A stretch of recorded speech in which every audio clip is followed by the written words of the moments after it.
പ്രശ്നമാണ് UDF. എന്നെ ഏൽപ്പിച്ച ഉത്തരവാദിത്തം UDF-നെ അധികാരത്തിലേക്ക് തിരിച്ചു കൊണ്ടുവരും. ആ UDF-നെ അധികാരത്തിലേക്ക് തിരിച്ചു കൊണ്ടുവന്നില്ലെങ്കിൽ അത് എൻ്റെ കൂടെ പരാജയമാണ്. നമ്മൾ പറയുന്ന വാക്കുകളുടെ വിശ്വാസമില്ല, അതാണ് ഏറ്റവും പ്രധാനം. ഞാനതൊരിക്കലും കളയില്ല.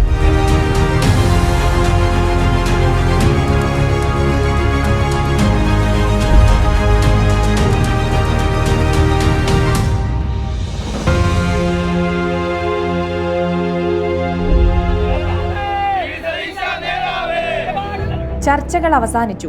അഭ്യൂഹങ്ങൾക്കും അനുമാനങ്ങൾക്കും ഒടുവിൽ കേരളത്തിന് പുതിയ മുഖ്യമന്ത്രി VD സതീശൻ. പട നയിച്ചവൻ ഭരിക്കട്ടെ എന്ന ജനവികാരത്തെ മുറുകെ പിടിച്ച് ടീം UDF-ൽ നിന്ന് VD Satheesan മുഖ്യമന്ത്രിയാകുന്നു. KC Venugopal, Ramesh Chennithala, VD Satheesan. മുഖ്യമന്ത്രി സ്ഥാനത്തേക്ക് ഉയർന്ന 3 പേരുകൾ. അനുകൂലിച്ചും പ്രതികൂലിച്ചും ഫ്ലെക്സുകൾ, സോഷ്യൽ മീഡിയയിൽ ചർച്ചകൾ, പാർട്ടിക്കുള്ളിലും പുറത്തും ശക്തമായ അഭിപ്രായ ഭിന്നതകൾ. എല്ലാത്തിനും വിരാമം. തകർന്ന ആത്മവിശ്വാസത്തിൽ നിന്ന് ഒരു മുന്നണിയെ കൈപിടിച്ച് വീണ്ടും പോരാട്ടത്തിന്റെ വഴിയിലേക്ക് നയിച്ച നേതാവിന് അഭിമാനിക്കാം. ഈ ജനപിന്തുണയിൽ ഉത്തരവാദിത്തമാണ്. പ്രതിപക്ഷ നേതാവിൽ നിന്ന് മുഖ്യമന്ത്രിയിലേക്ക് എത്തുമ്പോൾ അതേ ജാഗ്രത കൈവിടില്ലെന്ന, ഭരണരംഗത്തും ഇതേ മികവല്ലാതെ മറ്റൊന്നും കേരളം പ്രതീക്ഷിക്കുന്നില്ലെന്ന വലിയ ഉത്തരവാദിത്തം.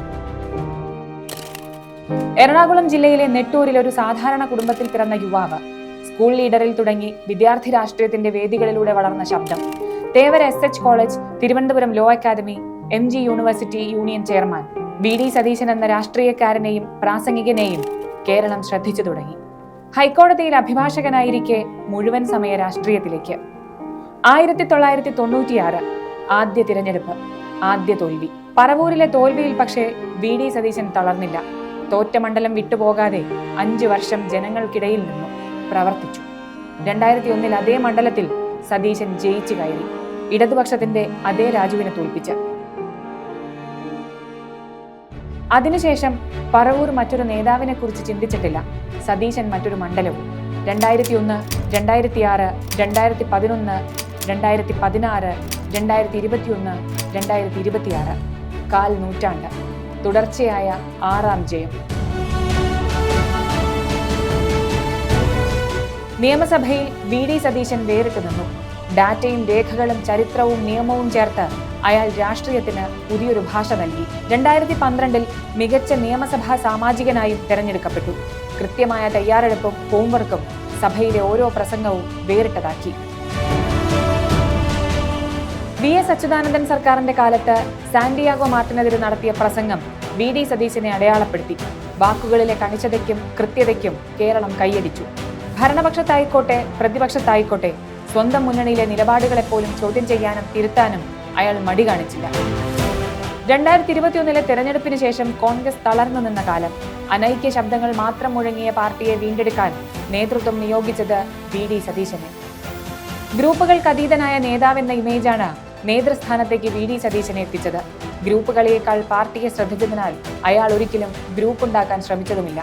VD സതീശൻ എന്നാൽ കോൺഗ്രസുകാർക്ക് ആത്മവിശ്വാസത്തിന്റെ പേരായിരുന്നില്ല.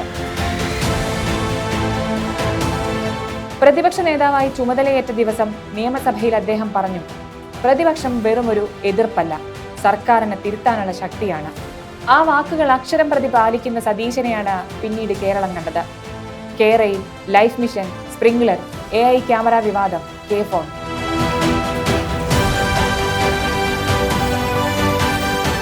പ്രളയകാലത്ത് സർക്കാരിനൊപ്പം നിന്നു, മഹാമാരിക്കാലത്ത് ജനങ്ങൾക്കൊപ്പവും നിന്നു. അതേസമയം സർക്കാരിന്റെ വീഴ്ചകൾ കൃത്യമായി ചൂണ്ടിക്കാട്ടി. ഓരോ വിഷയത്തിലും രേഖകളും കണക്കുകളും ഉപയോഗിച്ച് സർക്കാരിനെ ചോദ്യം ചെയ്തു പ്രതിപക്ഷം. വാർത്താ സമ്മേളനങ്ങൾ പോലും പഠന ക്ലാസുകളായി.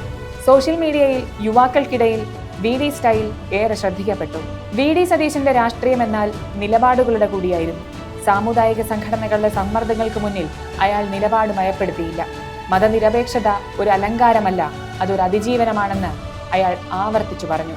പരിസ്ഥിതി പ്രശ്നങ്ങളിൽ സജീവമായി ഇടപെട്ടു. തകർന്നു പോയേക്കാമായിരുന്ന ഒരു പാർട്ടിയെ വീണ്ടും പോരാട്ടത്തിന്റെ വഴിയിലേക്ക് നയിച്ച ദീർഘവീക്ഷണമുള്ള നേതാവാണ് സതീശൻ.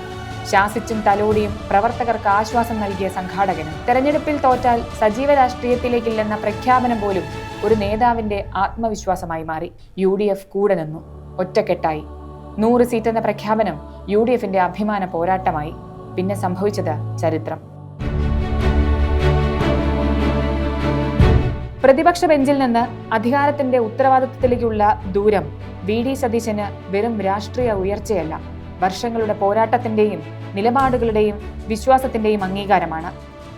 തോൽവികളെ ഭയക്കാതെ നടന്ന യാത്ര, ജനങ്ങൾക്കിടയിൽ നിന്ന് പടുത്തുയർത്തിയ ഇമേജ്, കണക്കുകൾ കരുത്താക്കിയ പ്രതിപക്ഷ ശബ്ദം.